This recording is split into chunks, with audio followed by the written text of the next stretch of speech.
আমার বন্ধুগণ, নবী করিম সাল্লাল্লাহু আলাইহি ওয়াসাল্লাম বলছেন ওয়া সবরু সাওয়াবুল জান্নাত। সবর হলো এমন এক ইবাদত যারা সবর করে, বিপদে মুসিবতে যারা ধৈর্য ধারণ করতে পারেন, তার বিনিময় আল্লাহ তাআলা বান্দাকে জান্নাত পর্যন্ত পৌঁছায় দেয়। আর আমাদের নোয়াখালীর ভাষায় লোকজন বলে যে সবর যারা করে আল্লাহরে তারা নিকটে পায়। ঠিক না? কথা বল না কেন? ঠিক না? এই কথাটা যদিও আমরা মনে করি প্রচলিত ভাষা, আসলে এটা প্রচলিত ভাষা নয়, এটা কোরআনের কথা। কোরআনুল কারীমে আল্লাহ তাআলা বলছেন ইন্নাল্লাহা মা'আস সাবিরিন, নিশ্চয়ই যারা ধৈর্য ধারণ করে, বিপদে মুসিবতে যারা আল্লাহর উপর ভরসা করে ধৈর্যের পরিচয় দেয়, আল্লাহ তাআলা তাদের সঙ্গে থাকেন। সুবহানাল্লাহ। সুতরাং বন্ধুগণ, সবর যদিও এটা বলতে খুব সহজ, কিন্তু এর উপরে ইস্তেকামত থাকাটা অনেক কঠিন। সকলে বিপদে মুসিবতে ধৈর্য ধারণ করতে পারে না। এই জন্য পৃথিবীতে আল্লাহ তাআলা যত নবী প্রেরণ করেছেন, সব নবীদেরকে ধৈর্যের ট্রেনিং দিয়েছেন। যেমন হাদিসের ভেতরে এসেছে, নবী করিম সাল্লাল্লাহু আলাইহি ওয়াসাল্লাম বলছেন বা'আসাল্লাহু নাবিয়্যান ইল্লা রাআল গনাম। আল্লাহ তাআলা পৃথিবীতে এমন একজন নবী প্রেরণ করেন নাই যেই নবীকে দিয়া আল্লাহ রাখালের দায়িত্ব পালন করার নাই। একজন সাহাবী প্রশ্ন করলেন, ফাকানা আসহাবুহু আনতা ইয়া রাসূলুল্লাহ সাল্লাল্লাহু আলাইহি ওয়াসাল্লাম, হুজুর আপনিও কি রাখালের দায়িত্ব পালন করেছেন নাকি? নবীজি বললেন ফাকালান নবী সাল্লাল্লাহু আলাইহি ওয়াসাল্লাম নাম, হ্যাঁ আমিও রাখালের দায়িত্ব পালন করেছি। তার মানে আমার বন্ধুগণ, হযরত আদম আলাইহিস সালাম থেকে শুরু করে মুহাম্মদুর রাসূলুল্লাহ সাল্লাল্লাহু আলাইহি ওয়াসাল্লাম পর্যন্ত যত নবীরা এই পৃথিবীতে এসেছেন, সব নবীদেরকে দিয়া আল্লাহ তাআলা রাখালের দায়িত্ব পালন করালেন। এর মানে নবীদেরকে রাখাল বানানো আল্লাহর উদ্দেশ্য নয়, বরং নবীদেরকে দিয়ে আল্লাহ তাআলা ছাগল চড়ালেন। ছাগল চড়ায়া নবীদেরকে ধৈর্যের ট্রেনিং আল্লাহ তাআলা দিয়েছেন। পড়েন সুবহানাল্লাহ। কারণ কি? ছাগল চড়ানো এটা খুব স্বাভাবিক কোনো কাজ না। ছাগল যারা চড়ায় তারা জানে যে ছাগল চড়ানো কি যে একখান কঠিন কাম। জমিনে নিয়ে যাবেন, তারে আপনি বাড়ির দিকে নিয়ে আসবেন, ও পা দুইটারে সামনের দিকে দিয়া এমন সিস্টেমে কায়দা কানুন করে দাঁড়াবে, রশি টানবেন, ওর কথা হইল প্রয়োজনে মাথা ছিঁড়ে যাবে, এরপরে ও সামনে যাবে না। ঠিক কিনা? কথা বলেন না কেন? ঠিক কিনা?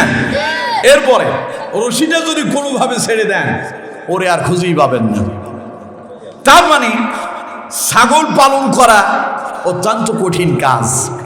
আল্লাহ তাআলা সব নবীদেরকে দিয়া এই ছাগলের এই রাখালের দায়িত্ব পালন করালেন, যাতে করে ছাগল যারা লালন পালন করে ওদের ধৈর্য আছে বলেই তারা ছাগল পালতে পারে। এজন্য আমার বন্ধুগণ, আল্লাহ তাআলা নবীদেরকে দিয়া ছাগল চড়ালেন। উদ্দেশ্য হলো নবীরা যেহেতু মানুষের কাছে কোরআনের দাওয়াত, ইসলামের দাওয়াত দেবে, ছাগলের চাইতেও মানুষ এর চাইতে আরো বেশি কানাডা মার্কা। কি মার্কা? কানাডা। এদেরকে আপনি যতই বুঝাবেন এরা সহজে বুঝ নেবে না। এইরকম নাড়া, এরকম কিছু নাড়া মানুষও আছে না নাই? আরো জোরে বলেন, আছে না নাই? তার মানে ছাগল তো রশি বান্ধা ওরে এক জায়গায় ধুয়ে দিছে, ও আর এই দিক সেই দিক যাইতে পারে না। কিন্তু মানুষ তো আর রশি বান্ধা থাকে না, ওরে ছেড়ে দিলে যেই কোনো দিক গিয়ে সেই চলে যেতে পারে। মানুষকে কন্ট্রোল করা ছাগল লালন পালনের সেইটা আরো কঠিন।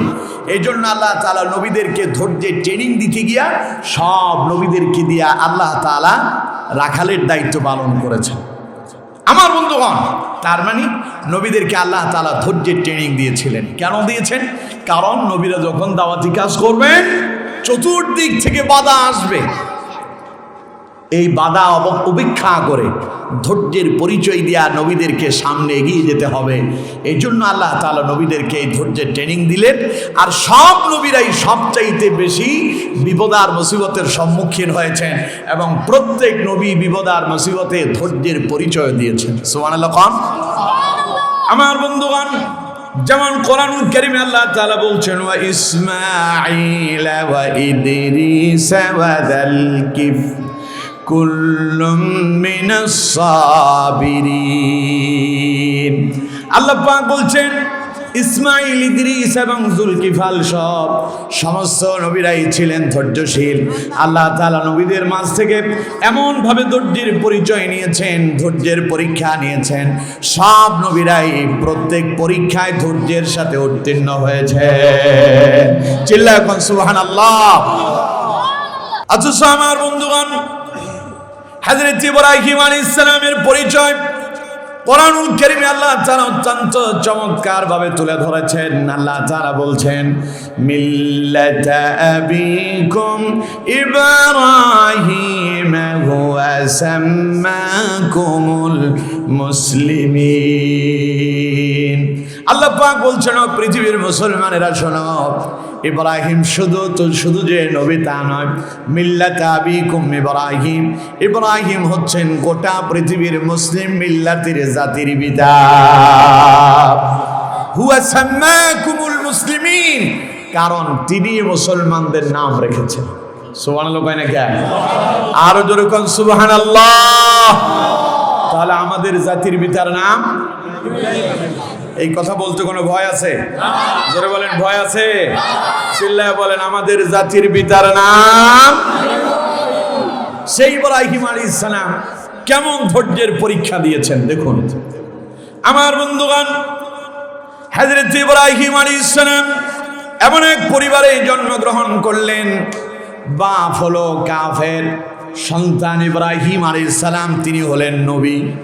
বাপ খালি কাফের যে তা নয়, ইব্রাহিম আলাইহিস সালামের বাবা তিনি ছিলেন মূর্তি খালি পূজাই করতেন না, তিনি মূর্তি বানানোর কারিগর ছিলেন। বলেন নাউজুবিল্লাহ।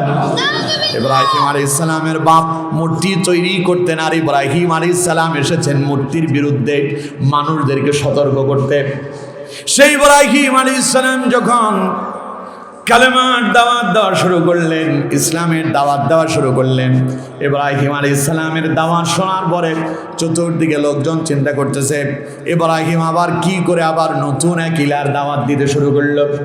ঘটনা চলে গেল তৎকালীন সময়ের বাদশাহ নমরুদের দরবারে এই ঘটনা চলে গেল। নমরুদ যখন শুনতে পেল ইব্রাহিম আলাইহিস সালাম এক ইলার দাওয়াত দেয়, নমরুদ ইব্রাহিম আলাইহিস সালামকে ডাকলো, ডেকে বলল শুনলাম তুমি নাকি নতুন কোন এক ইলার নাম নিয়ে মানুষদেরকে দাওয়াত দাও। হযরত ইব্রাহিম আলাইহিস সালাম বললেন হ্যাঁ আমি তো তাই করি। নমরুদ বলতেছে ফাকালা আনা রাব্বুকুমুল আলা, আমি তো জানি আমি সবচাইতে বড় খোদা। বলেন নাউযুবিল্লাহ। আমি ছাড়া আর কোন ইলাহ আছে এটা তো আমি জানি না। আমার বন্ধুগণ, এবার নমরুদ বলল ইব্রাহিম তাহলে তোমার খোদার, তোমার রবের কি পাওয়ার আছে আমারে বলো তো দেখি। হযরত ইব্রাহিম আলাইহিস সালাম বললেন আমার রবের পাওয়ার হলো তিনি জীবিতকে মৃত করেন আর মৃতকে তিনি জীবিত করেন। সুবহানাল্লাহ। তখন এই কথা শোনার পরে নমরুদ বলল ক্বালা আনা উহায়ি ওয়া উমীত। নমরুদ কয় এটা তো আমিও পারি, আমিও মৃতরে জীবিত করতে পারি, আবার জীবিতকে মৃত করতে পারি। ইব্রাহিম আলাইহিস সালাম বললেন কিভাবে পারো? নমরুদ বলতেছে তার সৈন্য সেনাদেরকে ডেকে বলল যাও জেলখানাতে ফাঁসির দণ্ডপ্রাপ্ত দুইজন আসামিকে ধরে নিয়ে আসো। মৃত্যুদণ্ডপ্রাপ্ত দুইজন আসামিকে ধরে নিয়ে আসা হলো। নমরুদ একজনকে বলল যাও আমি তোমারে বেকসুর খালাস দিয়ে দিলাম, আরেকজনকে বলল ওরে মৃত্যুদণ্ড দিয়ে দাও।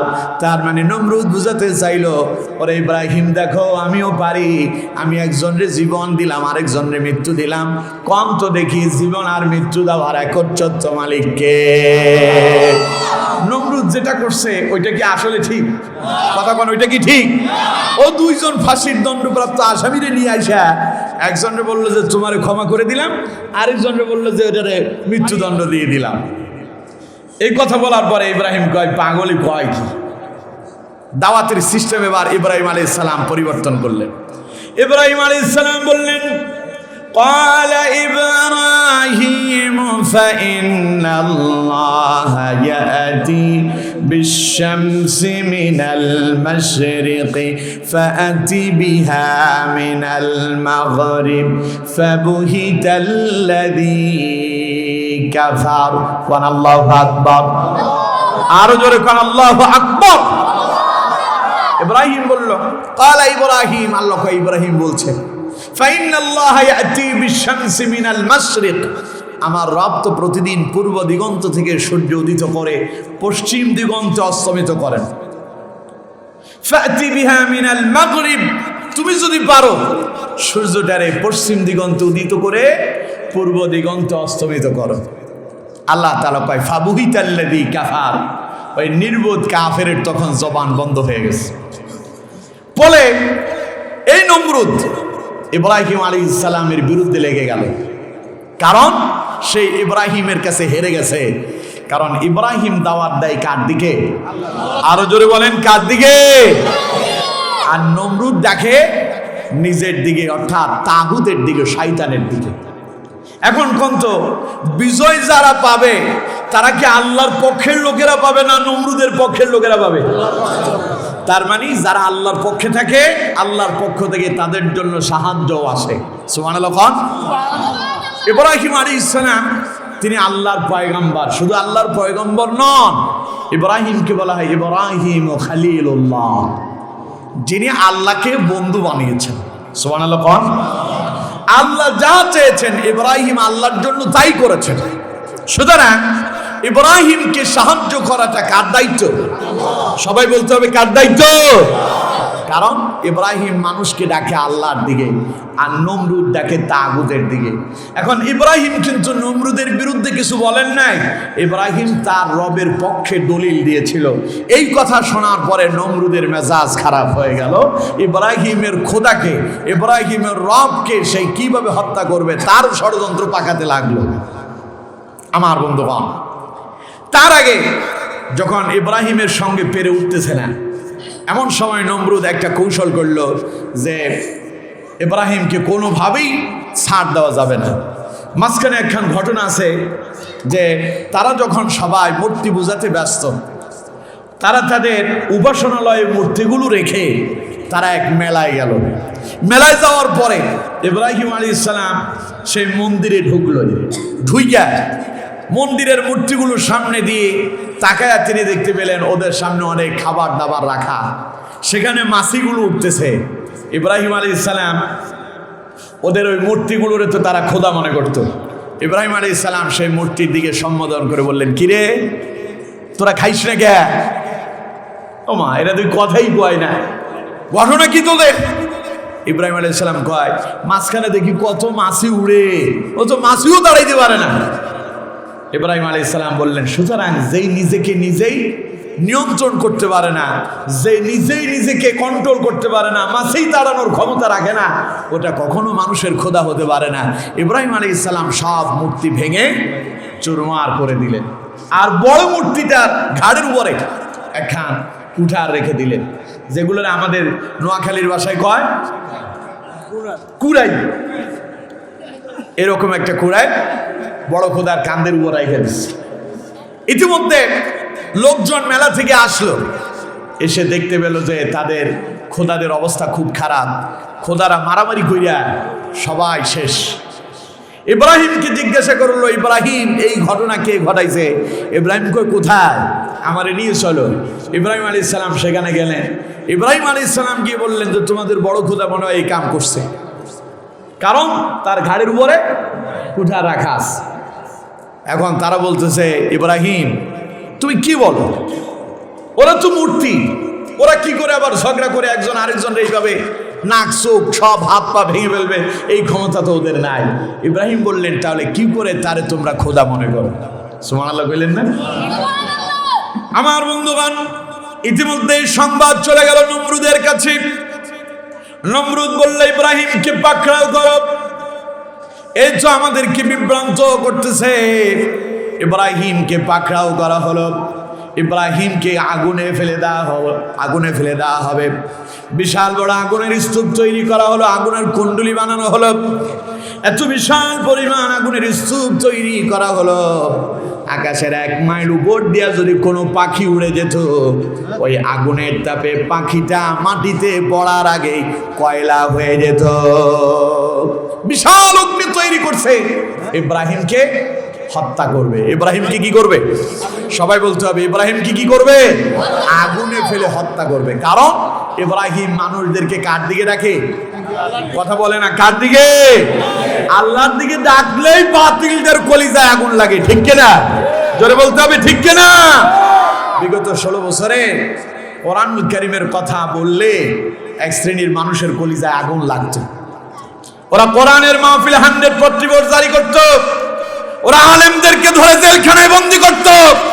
আমাদের কোরআনের পাখি আল্লামা সাঈদীকে মিথ্যা মামলা দিয়া 13টা বছর জেলখানায় বন্দী করে দুনিয়া থেকে বিদায় করেছিল, ঠিক কিনা? অপরাধ কি? অপরাধ সাঈদী কোরআনের হক কথা বলে, অপরাধ আমির হামজা কোরআনের হক কথা বলে, অপরাধ মামুনুল হক কোরআনের হক কথা বলে, অপরাধ রফিকুল ইসলাম মাদানী কোরআনের হক কথা বলে, অপরাধ জসিমউদ্দিন রহমানী কোরআনের হক কথা বলে। তাই তাদেরকে ধরে ধরে জেলখানায় জালেমরা বন্দী করে, ঠিক কিনা? জোরে বলেন, ঠিক কিনা? আমি আপনাদেরকে প্রশ্ন করি, জেলখানা কি ভালো মানুষের জন্য না সন্ত্রাসের জন্য? এবার কোন তো যে আলেমদেরকে ধরে জেলখানায় বন্দী করা হয়েছিল, কয়জন আলেমের কাছে অস্ত্র পাওয়া গেছে? কথা বলেন, একজনের কাছে পাওয়া গেছে? জোরে বলতে হবে, পাওয়া গেছে। তার মানে তাদের মূল উদ্দেশ্য হলো ইসলামটাকে ঠেকিয়ে দেওয়া, ইসলাম যাতে করে সামনে অগ্রসর হতে না পারে, মানুষ যেন কোরআনের দিকে আসতে না পারে, মানুষ যেন ইসলামের প্রতি আকৃষ্ট হতে না পারে, এই জন্য জালেমরা আলেমদেরকে জেলখানায় বন্দী করেছিল, ঠিক কিনা? আমাদের আল্লামা সাঈদীর অপরাধ কি ছিল? সাঈদী সাহেব তার কলিজার টুকরা সন্তান রফিক বিন সাঈদীর জানাজায় দাঁড়িয়ে বলেছিলেন, ও আল্লাহ, তোমার ইজ্জতের কসম, তোমার সম্মানের কসম, 1971 সালের 1 ফোঁটা বালি বা কাদা আমার গায়ে লাগে নাই, লাগে নাই, লাগে নাই, ঠিক কিনা? তাহলে আমার অপরাধ কি? আমার অপরাধ, আমি কোরআনের হক কথা বলি, আমার আলোচনা শুনে বেঈমান আল্লাহওয়ালাতে পরিণত হচ্ছে, বেনামাজি নামাজিওয়ালা হচ্ছে, সন্ত্রাস ভালো মানুষ রূপান্তরিত হচ্ছে। এগুলো জালেমরা সহ্য করতে পারে নাই, তাই আমারে বানালো রাজাকার, আমারে বানালো চোর, আমারে বানালো ডাকাত, আমারে বানালো সন্ত্রাস, আমারে মিথ্যা মামলা দিয়া জেলখানায় বন্দী করেছে, ঠিক কিনা? তাহলে তাদের মূল উদ্দেশ্য ছিল ইসলামটাকে স্তব্ধ করে দেওয়া। ওদের মূল উদ্দেশ্য কি ছিল? কারণ তারা জানে সাঈদীকে গ্রেফতার করতে পারলেই এই দেশে ইসলামের দাওয়াত বন্ধ হয়ে যাবে। কারণ যেই সাঈদী জীবনের 50 বছর আল্লাহর কোরআনের দাওয়াত দিলেন, সে আল্লামা সাঈদীর দাওয়াতে 1 2 জন নয়, 1000-এর অধিক অমুসলিম কালেমা পড়ে মুসলমান হয়েছে। সুবহানাল্লাহ। কোন সাঈদী সাহেব জেলখানায় বন্দী ছিলেন কত বছর? সবাই বলেন, কত বছর? 13 বছর। চট্টগ্রামের প্যারেড ময়দানে যখন আল্লামা সাঈদী মাহফিল করতেন, 5 দিন ব্যাপী মাহফিলে কম করে হলো প্রতিদিন 1 জন 2 জন কালেমা পড়ে মুসলমান হতো, ঠিক কিনা? এবার চিন্তা করেন, যদি 13 বছর তিনি কালেমার দাওয়াত দিতেন, এই 13 বছরে কম করে হলে 13 জনও তো কালেমা পড়ে মুসলমান হতে পারত, ঠিক কিনা? তাহলে জালেমেরা আল্লামা সাঈদীকে গ্রেফতার করে কোরআনের দাওয়াতি কাজে তারা বাধা দিয়েছিল। কথা কয় না কে? জোরে বলেন, ঠিক কিনা?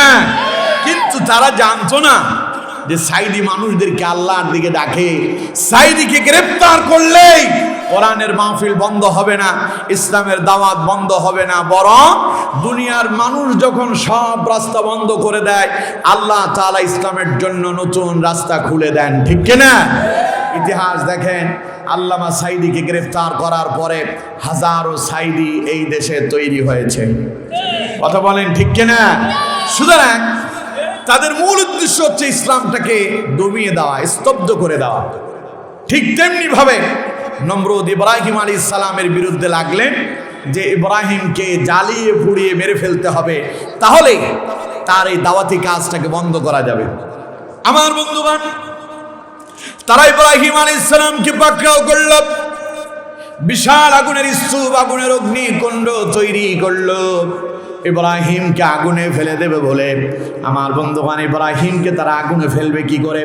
কারণ যে আগুনের তাপ এত বেশি, 1 মাইল দূর দিয়া যদি আকাশের উপর দিয়া কোনো পাখি উড়ে যায়, ও মাটিতে কয়লা হয়ে পড়ে যায়, আগুনের কাছে কেউই যেতে পারে না। ইব্রাহিম আলাইহিস সালামকে আগুনে নিক্ষেপ করাটা তাদের জন্য অনেক কঠিন হয়ে গেল। ইতিমধ্যে ইবলিস শয়তান ইব্রাহিম আলাইহিস সালামের বিরুদ্ধে লেগে গেল। নমরুদের কাছে এসে ইবলিস বলতে লাগলো, আমি দেখতে পাচ্ছি ইব্রাহিমকে তোমরা আগুনে নিক্ষেপ করতে পারবে না, কারণ ইব্রাহিমের চতুর্দিকে রহমতের ফেরেশতারা এসে তাকে ধরে রেখেছে, চেষ্টা করলেও তোমরা তারা আগুনে ফেলতে পারবে না। পড়েন আল্লাহু আকবার। তাইলে আগুনে কেমনে ফেলবো? আগুনে ফেলানোর জন্য এবার একটা নতুন কৌশল। ইবলিস বলল, কিছু নারী আর পুরুষকে এখানে জানাতে লিপ্ত করে দাও, গান বাজনার ব্যবস্থা করো। গান বাজনার আয়োজন করা হলো। নারী এবং পুরুষ অবাধে মেলামেশা করতে শুরু করলো। যেখানে গান বাজনা হয়, যেখানে অশ্লীলতা হয়, সেখানে রহমতের ফেরেশতা থাকে? জোরে বলতে হবে, থাকে? আমার বন্ধুগণ, রহমতের ফেরেশতারা সেখান থেকে চলে গেল। ফলে ইব্রাহিম আলাইহিস সালামকে আগুনে ফেলে দেওয়াটা তাদের জন্য সহজ হয়ে গেল, কিন্তু আগুনের কাছে যাওয়াটা তাদের জন্য কঠিন। আগুনের কাছে যেতে পারে না। ফলে কেমনি কি করবে? এবার ইবলিস শয়তান পরামর্শ দিচ্ছে যে ইব্রাহিমকে একটা চড়ক গাছের মাথায় বেঁধে ফেলো। ওই চড়ক গাছের মাথায় বেঁধে তাকে এখান থেকে মারো, সে আগুনে গিয়া পড়বে। চড়ক গাছের মাথায় যখন ইব্রাহিম আলাইহিস সালামকে বেঁধে ফেলা হলো, ইব্রাহিমকে সোজা করে দাঁড় করানো হয়েছে। এমন সময় আল্লাহ তাআলা হযরত জিবরাইলকে প্রেরণ করলেন, যাও জিবরাইল, ইব্রাহিমের কাছে যাও, ইব্রাহিমকে গিয়া বলো ইব্রাহিম আমার কাছে কি সাহায্য চায়, সে আমার কাছে যে সহযোগিতা চায়, আমি আল্লাহ এখন তারে সেই সাহায্য করব। বলেন সুবহানাল্লাহ। হযরত জিবরাইল এসে উপস্থিত হয়ে গেলেন। জিবরাইল বললেন, ও আল্লাহর খলিল ইব্রাহিম, আল্লাহ তাআলা আমাকে প্রেরণ করেছেন, আপনাকে নমরুদ আগুনে নিক্ষেপ করতেছে। এই মুহূর্তে আপনি আমার কাছে যে সাহায্য চাইবেন, আমি আপনাকে সেই সহযোগিতাই করব। হযরত ইব্রাহিম আলাইহিস সালাম বলেন, আমি তো কোনো অন্ধ মাবুদের ইবাদত করি না, অন্ধ রবের ইবাদত করি না। এই মুহূর্তে আমার কি সাহায্যের প্রয়োজন তা কি আমার আল্লাহ জানে না? চিল্লায় কোন আল্লাহু আকবার। কোনো ভয় নাই, দ্বিধাহীন ভাবে আগুনে পড়ে যাবে, একটু পরে আগুনে নিক্ষেপ করা হবে। কি ধৈর্য! ইব্রাহিম বলছে, আমার কি সাহায্যের প্রয়োজন? জিবরাইল, তোমার আমার বলার দরকার নাই, আমার কি এই মুহূর্তে প্রয়োজন ওটা আমার আল্লাহ খুব ভালো করেই জানে। সুবহানাল্লাহ কোন। আমার বন্ধুগণ, এমন এক ধৈর্যের পরিচয় দিলেন হযরত ইব্রাহিম আলাইহিস সালাম। ইব্রাহিম যখন বললেন, আমার এই মুহূর্তে কি সাহায্যের প্রয়োজন তা তো আমার আল্লাহ জানেন, কারণ আমি কোনো অন্ধ মাবুদের ইবাদত করি না, অন্ধ রবের ইবাদত করি না। আল্লাহ রাব্বুল আলামিন বলেন, আমার ইব্রাহিম, আমি তো তোমার পরীক্ষা নিলাম, তোমার ধৈর্য কেমন আছে, তুমি ধৈর্যের পরীক্ষায় আজও উত্তীর্ণ হয়েছ। আল্লাহ রাব্বুল আলামিন বলেন, ইব্রাহিমকে যখন আগুনের ভেতরে তারা নিক্ষেপ করবে, নমরুদ যখন ইব্রাহিমকে আগুনে নিক্ষেপ করবে, এমন সময় আল্লাহ পাক আগুনকে লক্ষ্য করে বললেন, قلنا يا نار كوني بردا وسلاما على إبراهيم। চিল্লায় এখন আল্লাহু আকবার। পঞ্চ আগুন কার কথা শোনে? আরো জোরে বলেন, কার? আল্লাহ আগুনরে বলে, ইয়া নারু কুনি বারদাম ওয়া সালামা, হে আগুন, আমার ইব্রাহিমের জন্য শীতল আরামদায়ক হয়ে যাও। সুবহানাল্লাহ কোন। আমার বন্ধুগণ, আল্লাহ বলতে দেরি, আগুন শীতল ফুলের বাগিচা হতে দেরি হয়নি। এবার কোন তো দেখি, ইব্রাহিম আলাইহিস সালামকে যিনি সাহায্য করলেন তিনি কে? আল্লাহ। কেন করেছেন? ইব্রাহিম আলাইহিস সালাম দাওয়াতি কাজ করতে গিয়া বিপদে পড়ে ধৈর্যের পরিচয় দিয়েছেন, তাই বলে আল্লাহ তাআলা ইব্রাহিম আলাইহিস সালামকে সফলতা দান করেছেন। সুবহানাল্লাহ কয় না কে? এবার আসেন আমাদের দেশের প্রেক্ষাপটের দিকে একটু তাকান। 16 বছর ধরে ইসলামী আন্দোলনের উপরে কি নির্যাতন নিপীড়ন করা হয়েছে। ইসলামী আন্দোলনের প্রথম সারির নেতাদের নামে মিথ্যা মামলা দিয়া জেলখানায় বন্দী করে তাদেরকে হত্যা করা হয়েছে। ঠিক কিনা? কথা বলেন, ঠিক কিনা? আমার বন্ধুগণ, এরপরেও তারা যখন ইসলামটাকে স্তব্ধ করতে পারেনি, তখন তারা ওই ইসলামী আন্দোলনের বাংলাদেশের সর্ববৃহৎ ইসলামিক দল যেটি ওটা নিবন্ধন বাতিল করলো, তারপরে মার্কাটাকেও বাতিল করলো। যাওয়া 2 দিন আগে 3 দিন আগে দলটারে নিষিদ্ধ করে দিল। এরপরেও ওই ইসলামী আন্দোলনের কর্মীরা, কোরআনের সৈনিকেরা, রাসূলুল্লাহর উম্মতেরা এমন এক ধৈর্যের পরিচয় দিয়েছিলেন, আল্লাহ তাআলা ওই ধৈর্যের মাধ্যমে আজ ইসলামকে গোটা বাঙালি জাতির কাছে আল্লাহ তাআলা বিজয়ের ভেসে এনে দিয়েছেন, ঠিক কিনা? সুতরাং ধৈর্য ধারণ করলেই আল্লাহর পক্ষ থেকে বিজয় আসে। সুবহানাল্লাহ। যারা ইসলামটাকে স্তব্ধ করতে চেয়েছিল, যারা ইসলামী আন্দোলনকে নিষিদ্ধ করে এই দেশের জনগণ থেকে ইসলামকে দূরে সরিয়ে রাখতে চেয়েছিল, তারাই আজ হারিয়ে গেল, ঠিক কিনা? ইসলাম আছে না নাই? আরো জোরে বলেন, ইসলাম আছে না নাই? ইসলাম শুধু আছে যে তা নয়, বরং গোটা বাংলাদেশে আর আজ ইসলামের গণজোয়ার চলছে, ঠিক কিনা? বলেন আলহামদুলিল্লাহ। এই গণজোয়ার এসেছে ওই যে আপনারা বিপদ আর মুসিবতে ধৈর্যের পরিচয় দিয়েছেন,